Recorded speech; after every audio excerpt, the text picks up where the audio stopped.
Douglas Herbert is with us on the line as well, our international affairs editor. And Doug, it's a little bit sad, isn't it? Because Prince Philip was just a couple of months off his 100th birthday, and if you are a British citizen and you make it to 100, you get a letter from the Queen.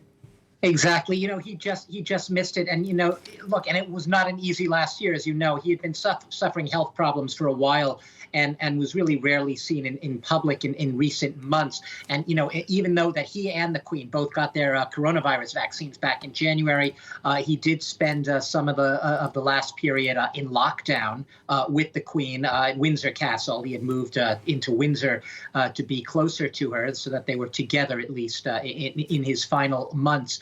But, just going back to what you were talking about before, this whole idea of him being a pillar for the Queen, a sort of a rock solid pillar, a real support for her, and also someone with whom she often would consult on major issues of the day. A lot of people believe that it was really only after speaking to Prince Philip that the Queen decided to write a letter to Charles and Diana way back when, suggesting that they get a divorce.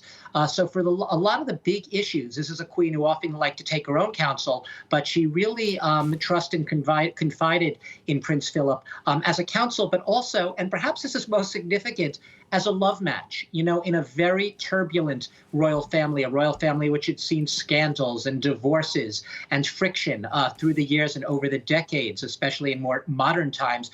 This was a couple that really stood the test of time, and the Queen herself once told her father, King George VI, way back when, that Prince Philip, she believed, was the only man she could ever love.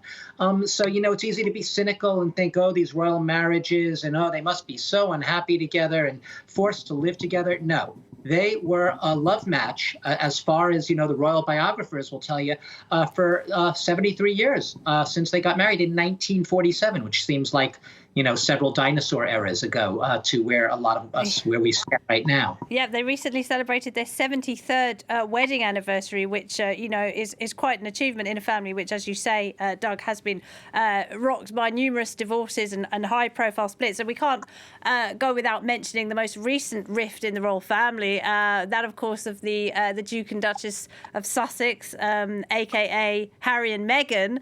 And a lot of people in the UK will probably be speculating about how it was sad that Harry never got to say goodbye to his grandpa, and how it kind of ended on those terms.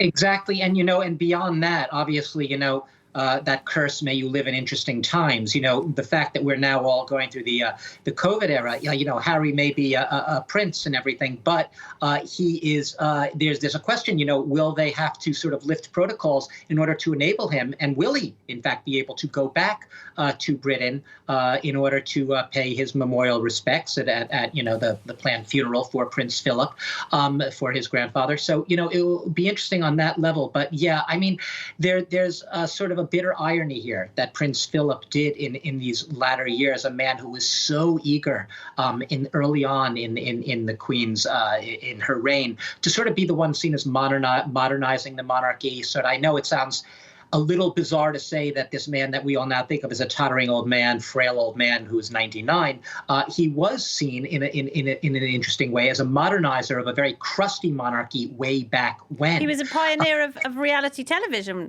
wasn't he? Really, a pioneer of reality. He was actually, even though he hated the media, Laura, he was very media savvy, and anyone who met with him and journalists who met with him said he was extremely witty. He always had a sharp rejoinder to anything he said, but basically, to go back to my initial point, there's a sort of bitter irony that this man who really wanted to sort of, as he saw, drag the monarchy more into the 20th century. I guess he didn't really have time in the 21st century as much, but into the 20th century, ended up in his later years, sort of, one of the people presiding over a royal family in really a state of dysfunction and disarray at best at times.